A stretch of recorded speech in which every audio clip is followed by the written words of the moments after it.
Assalamualaikum warahmatullahi wabarakatuh. Perkenalkan, nama saya Utami. Saya dari kelas PMM 2 semester 7. Di sini saya akan memaparkan sedikit tentang satu teorema dan satu contoh dari integral Riemann. Untuk teorema yang akan saya jelaskan adalah teorema 7.1.5 yang berbunyi jika F elemen bilangan real A, B, maka F terbatas pada A, B. Sebagai bukti, kita asumsikan bahwa F adalah fungsi yang tidak terbatas pada Riemann A, B dengan integral L, dan terdapat delta lebih besar dari 0, sedemikian hingga jika P adalah tanda partisi dari A, B dengan nilai norm P kecil dari delta, maka diperoleh mutlak S F di mana P kurang L kecil dari 1 yang menghasilkan mutlak S F di mana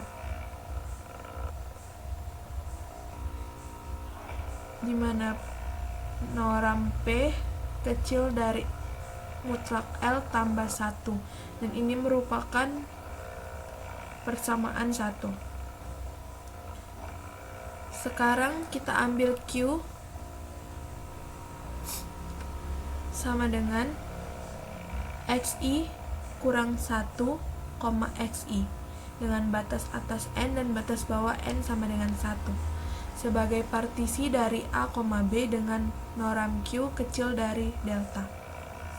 Karena mutlak F tidak terbatas pada A, B, maka terdapat paling sedikit satu interval bagian di Q, disebut XK kurang 1, XK di mana mutlak F tidak terbatas padanya. Jika terbatas pada tiap interval bagian XI kurang 1, XI oleh M, maka akan terbatas pada A, B oleh titik M1, M2, dan seterusnya sampai Mn. Sekarang akan kita ambil tanda untuk Q yang akan menghasilkan kontradiksi untuk persamaan 1 tadi. Ini persamaan 1 tadi.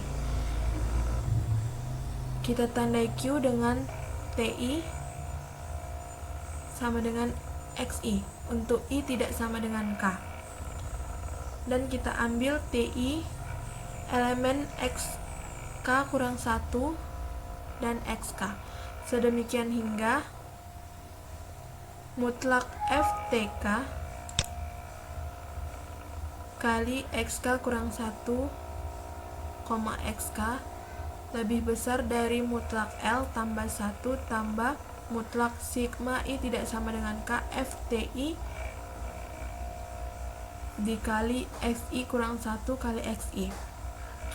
Dari pertidaksamaan segitiga atau dalam bentuk A, mutlak A tambah B lebih besar atau sama dengan dari mutlak A sama dengan mutlak B.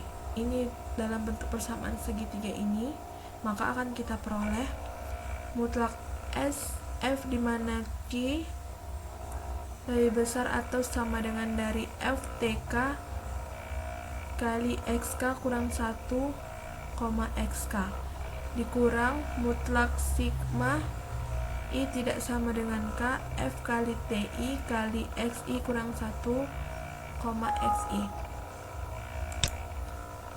lebih besar dari mutlak L tambah 1 yang kontradiksi dengan persamaan 1. Maka terbukti. Maka akan kita tutup pembahasan ini dengan contoh fungsi yang tidak kontinu pada setiap bilangan rasional dan tidak monoton namun integral Riemann-nya.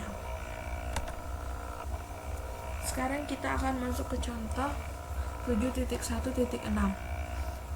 Kita anggap definisikan fungsi Thomae 0,1 menuju Riemann sama seperti contoh 5.1.5 bagian H. Ini bisa dibuka bukunya di 5.1.5 bagian H dengan Hx sama dengan 0 jika X elemen 0,1 adalah rasional. H0 sama dengan 1 dan Hx sama dengan 1/n jika X elemen 0,1 bilangan rasional, X sama dengan m/n untuk M dan N yaitu elemen dari N. Tidak memiliki faktor umum bilangan bulat kecuali 1. Akan terlihat pada 5.1.5 bagian H bahwa H kontinu pada setiap bilangan irasional dan tidak kontinu pada setiap bilangan rasional di titik 0,1. Akan kita tunjukkan bahwa H elemen Riemann 0,1. Ambil epsilon lebih besar dari 0, maka himpunan E epsilon sama dengan H elemen 0,1 Hx 0 lebih besar atau sama dengan dari epsilon per 2 adalah himpunan terbatas. Ambil n epsilon sebagai bilangan pada elemen E epsilon dan ambil delta epsilon sama dengan epsilon per 4 n epsilon. Jika P adalah tanda partisi dengan norm P kecil dari delta epsilon, ambil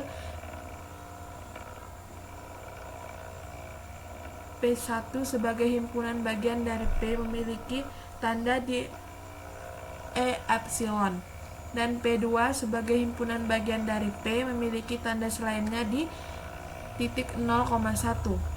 Kita amati bahwa P1 memiliki paling besar 2n epsilon interval yang total panjangnya kecil dari 2n epsilon delta epsilon sama dengan epsilon per 2 dan bahwa 0 kecil dari H kali TI kecil dari atau sama dengan 1 untuk setiap tanda di P1. Begitupun total panjang dari himpunan bagian di P2 adalah kecil dari atau sama dengan 1 dan H TI kecil dari epsilon per 2 untuk setiap tanda di P2. Sehingga kesimpulannya kita peroleh bahwa mutlak SH di mana P sama dengan SH di mana P1 tambah SG di mana P2 kecil dari 1 kali 2n epsilon delta epsilon tambah epsilon per 2 kali 1 sama dengan epsilon. Karena epsilon besar dari 0, kita simpulkan bahwa H elemen Riemann 0,1 dengan integral 0. Terima kasih. Wassalamualaikum warahmatullahi wabarakatuh.